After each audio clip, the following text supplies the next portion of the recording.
Good afternoon, Tyesha. This is Professor Anderson with a little bit of feedback for your writing assignment number 2.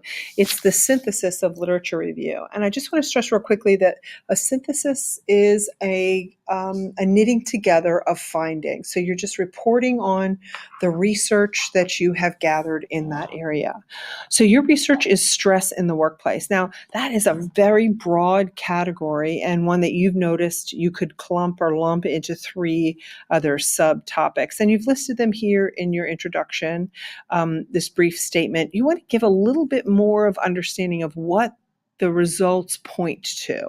So you could say something like a review of scholarly research on stress in the workplace reveals 3 major topics, causes and stimulants of stress, stress effects of stress, and measures that can be used to reduce stress in the workplace.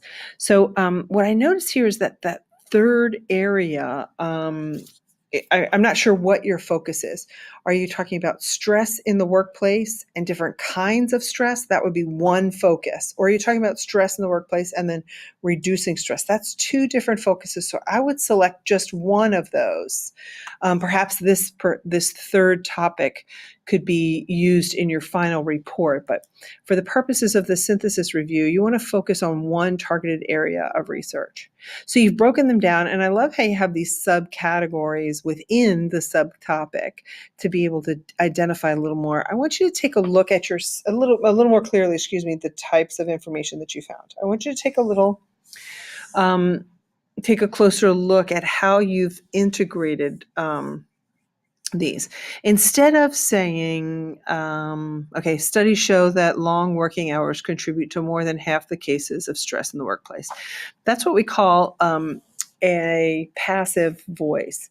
The reality is long working hours contribute to half of the cases. Long working hours is the subject. What do? They cause stress in the workplace.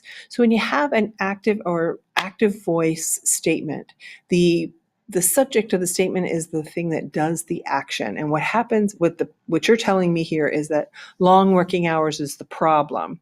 So I want you to take a look at that throughout your paper and note where you can use the topic of your discussion or your finding as the subject of the sentence. So that's one thing I would like for you to look at. Another thing is the use of in-text APA citation, parenthetical citation. So here's this quick little source that I use. I will make another screencast and put it up for the whole class, but this just gives you a brief overview, and I like how it's highlighted and arrows are pointed there. If you're paraphrasing, then you paraphrase what it is that you've used and use the author at the end with the year and page number.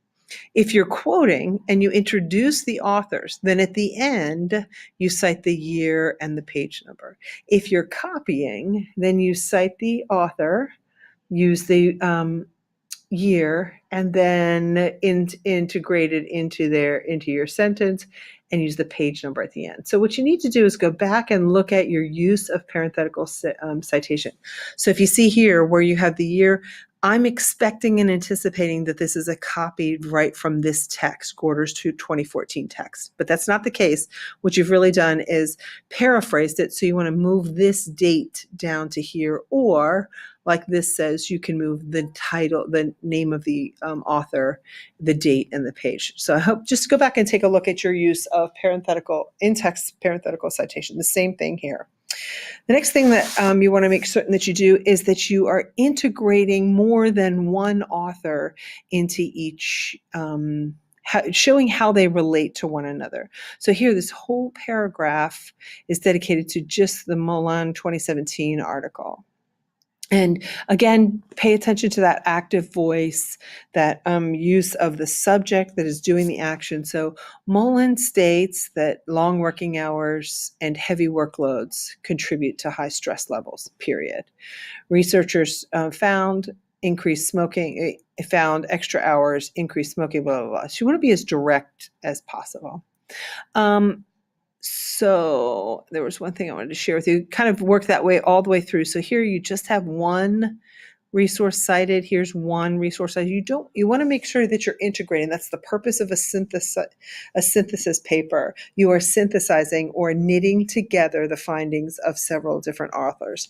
And then finally, when I go down to your conclusion, you can drop this whole paragraph. This is about reporting what's already out there. It's not about recommending a solution. It's not about your finding. It's not about your research, because this is not your research. This is just you pulling other people's research together and then reporting on Need their the following findings. students in the Thank you. office at this time: Leanna Hill,